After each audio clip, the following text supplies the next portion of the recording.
سلام ګران لیدونکو، د نن ورځې څو تازه او مهمو خبرونو ته ښه راغلاست. مولا یعقوب پاکستان ته ویلي غلامي او فرمایشونه دې نه منو. دفاع وزیر مولا یعقوب مجاهد د پخواني شوروي اتحاد د ځواکونو د وتلو کلنیو مراسمو کې د هیواد د ملي یووالي او د کورنیو جګړو د مخنیوي په اهمیت ټینګار کړی او ویلي دي چې اختلافات باید له منځه یوسو. هغه پاکستان ته په اشاره ویل چې که دوه اړخیزې اړیکې غواړي نو باید متقابل احترام پکې موجود وي. که فکر کوي چې موږ به ستاسو فرمایشونه او غلامي ومنو نو دا خوب او خیال دی. مجاهد په کابل کې د 24 په مراسمو کې ویل چې که افغانان د انتقام اخیستنې او د قدرت لپاره د سیاسي اختلافاتو په فکر کې پاتې شي نو نظام به پایدار نشي او دغه وضعیت به هیواد لا پسې بې ثباته کړي. هغه زیاته کړه که د انتقام اخیستنې په فکر یا دا نظام دوامدار نه دی او هغه کسان چې یوازې د اقتدار په لټه نن حتی قبرونه هم شتون نه لري. نوموړي د ملي یووالي او د راتلونکي نسل لپاره د مسؤلیت پر اهمیت هم خبرې وکړې او ویل چې افغانان باید داسې تاریخ جوړ کړي چې راتلونکی نسل پرې وویاړي، نه دا چې پرې وشرمېږي. بلوچ ازادي غوښتونکي ځواک و پاکستاني پوځیان نیولي دي. یاد ځواک دی ویډیو په نشولو سره ویلي دا و پاکستاني پوځیان کنټرول کې دي او د خوشي کولو بدل کې د بندیانو د تبادلې غوښتنه کړې ده. د بلوچ ازادي غوښتونکي ځواک اعلامیه کې پاکستاني پوځ ته یوازې 2 ورځې وخت ورکړل شوی چې پریکړه وکړي که نه خبرداری ورکړی چې جدي پایلې به ولري. مجاهد وايي پاکستان کبرید کړای ځواب لیدلی. ذبیح الله مجاهد د پاکستان د دفاع وزیر وروستۍ څرګندونې بیا اساسه بللي او ویلي دي چې دغه هیواد د چارواکو خبرو ته هیڅ اهمیت نه ورکوي. مجاهد په خپله تازه مرکه کې ټینګار وکړ چې دوی یوازې د خپل هیواد له ملي حاکمیت او خاورې څخه دفاع ته ژمن دی. هغه زیاته کړه چې په دې وروستیو کې د پاکستان حکومت ځینو چارواکو د افغانستان د حکومت پر ضد ناسم تبلیغات او بې بنسټه تورونه پیل کړي دي. د مجاهد په د دغو څرګندونو تر شا اصلي هدف د افغانستان پر وړاندې د یوې منفي فضا رامنځته کول دي چې دوی په کلکه ردوي. د پاکستان د پوځ مشر عاصم منیر د مونیخ کنفرانس کې د پیژندپاڼې د کتنې لپاره درول شوی چې ویډیو یې په ټولنیزو رسنیو کې زیاته ښکته پورته کیږي. دغه ویډیو چې پکې د پاکستان د پوځ مشر د مونیخ کنفرانس پر مهال د امنیتي کارکوونکو لخوا د خپلې پیژندپاڼې د سمولو غوښتنه ترې کړې یا د ویډیو پر ټولنیزو رسنیو کې په چټکۍ سره خپره شوې ده. که څه هم د امنیتي تلاشي عادي ښکاري خو د هغه ګډون له اعتراضونو سره مل و. طالبان وايي په تیرو 100 کلونو کې مو 3 ځله افغانستان له اشغاله ایستلی. افغان حکومت د پخواني شوروي اتحاد د وتلو 30 کلیزې په مناسبت ویلي چې افغانانو په تیرو څه باندې 100 کلونو کې 3 ځله افغانستان له بهرني اشغاله ایستلی. دا الهي نصرت یاد کړی دی. د حکومت له خوا په خپره شوې اعلامیه کې راغلي د شوروي اتحاد پر وړاندې د افغانانو جهاد، مبارزه، قربانۍ، هجرتونه او ستونزې د دې لامل شوې چې د هغه وخت ستر ځواک ماته له افغانستان نه وتلو ته اړ کړي. په دغه اعلامیه کې دا هم ویلي دي چې بهرني یرغلګر باید د تاریخ له پیښو عبرت واخلي او د افغانستان د ازادۍ او خپلواکۍ پر ضد ګام پورته نه کړي.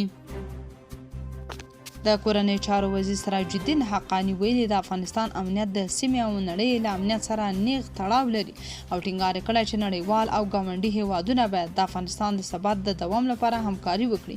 نوموړي دغه څرګندونې 13 ورځ په کابل کې د پولیسو د بنسټیز مسلکي کورس د 8مې دورې د فراغت په غونډه کې کړي دي.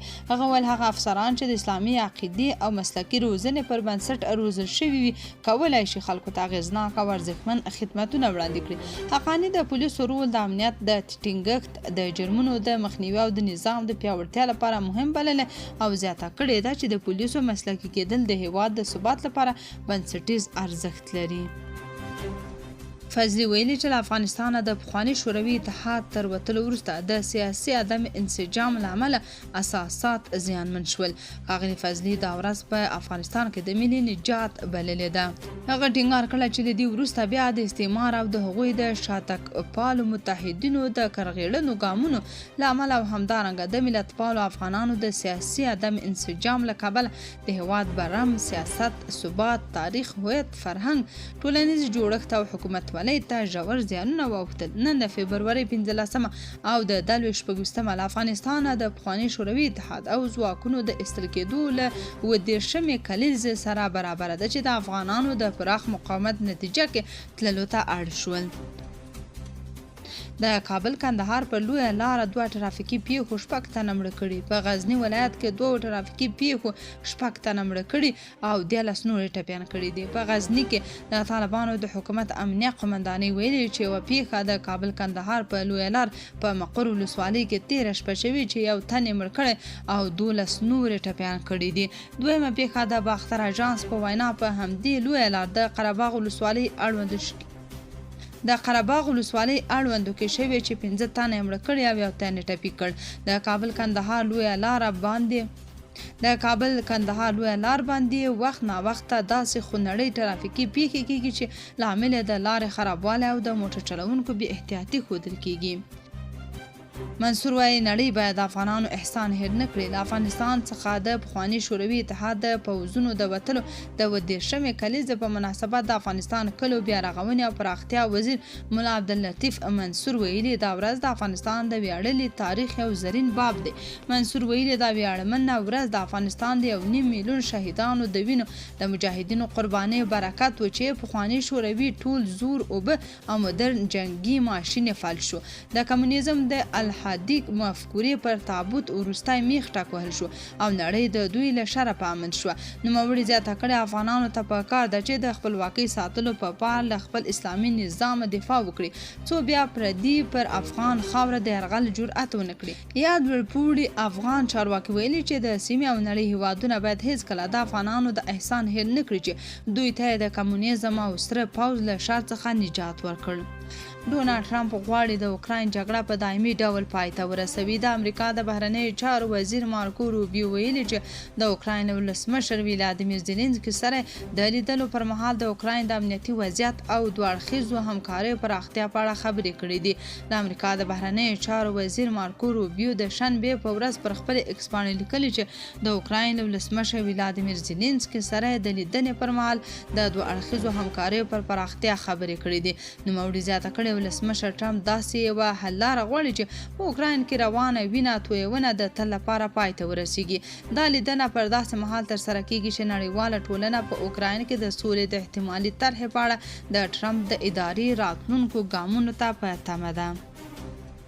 ایران د افغانستان سره د ترانسپورت او اقتصادي همکارۍ د پراختیا ژمنه وکړه. د ایران ولسمشر مسعود پزشکیان د ریل او سړکونو د پانګونې په نړیواله غونډه کې ټینګار کړی هغه مقررات چې د ترانسپورتي پروژو په مخ کې خنډونه جوړوي باید اصلاح یا لغوه شي تر څو د افغانستان او ګاونډي هیوادونو ترمنځ اقتصادي او ترانسپورتي همکاري په شفافه او ګټوره توګه پر مخ ولاړه شي.